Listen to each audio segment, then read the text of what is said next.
ಹತ್ತರಿ ನಂದು super ಸ್ಕೂಟರ್ರು, ಪಕ್ಕದಲ್ಲೈತೆ cinema ಥಿಯೇಟರ್ರು.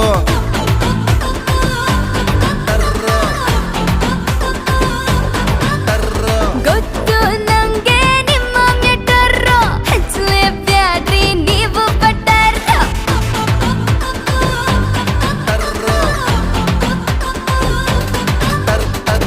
Helmet ಇಲ್ದೆ ನಾವು ಓಡ್ಸಲ್ಲ, ಹಂಗೆ ಸುಮ್ನೆ ಬ್ರೇಕ್ ಹಾಕಲ್ಲ. ಆಪಲ್ ಮೈಂಡು ಚೇಂಜ್ ಆಗೋದ್ರೆ ಸೇಫ್ಟಿಗ್ ಬುಕ್ ಮಾಡ್ತೀನಿ ಕಾರ್ನರ್ ಸೀಟ್. ಯಾಕೆ? ಅದು ಮಾತ್ರ ಕೇಳ್ಬೇಡ.